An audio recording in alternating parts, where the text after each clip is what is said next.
Present ఉన్న సిచ్యువేషన్లో AI అనేది ఎంత ఫాస్ట్గా ఉందంటే అది హ్యూమన్ కన్నా ఫాస్ట్గా థింక్ చేస్తుంది, హ్యూమన్ కన్నా ఫాస్ట్గా వర్క్ చేస్తుంది. ఇలాంటి సిచ్యువేషన్లో నేను ఏఐ మీద వర్క్ చేయను, ఏఐ అవసరం లేదంటే కుదరదు. Let me tell you an example. ఇప్పుడు ప్రతి ఒక్కరు స్మార్ట్ ఫోన్ యూజ్ చేస్తున్నారు. స్మార్ట్ ఫోన్ అనే లేకుండా ఎవరు లేరు. అలాగే ఫ్యూచర్లో కూడా ఏఐ కంపల్సరీగా ప్రతి ఒక్కరు స్మార్ట్ ఫోన్లో ఉంటుంది. ఇప్పటికే ఉంది, బట్ స్టిల్ ఇంకా అడ్వాన్స్ లెవెల్లో ఉంటుంది. ఇప్పుడు మన స్మార్ట్ ఫోన్ యూజ్ చేసి ఏమేమి చేస్తున్నామో ఏఐ యూజ్ చేసి కూడా సేమ్ అలాగే అన్ని పనులు చేయొచ్చు. అలాగే అందరూ అడాప్ట్ చేసుకుంటారు, చేసుకోవాలి కూడా.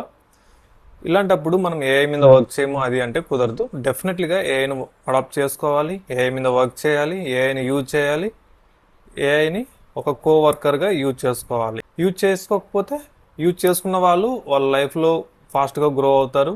అలాగే కంపెనీస్ కూడా వాళ్ళనే ప్రిఫర్ చేస్తాయి. నువ్వు ఏఐ మీద వర్క్ చేయలేదనుకుంటే డెఫినెట్గా నిన్ను కన్సిడర్ చేయరు, నువ్వు వెనకబడిపోతావు. ఓకే, నెక్స్ట్ వీడియోలో ఓన్లీ ఏఐ యూజ్ చేస్తే ఏం ప్రాబ్లమ్స్ ఉన్నాయో డిస్కస్ చేద్దాం.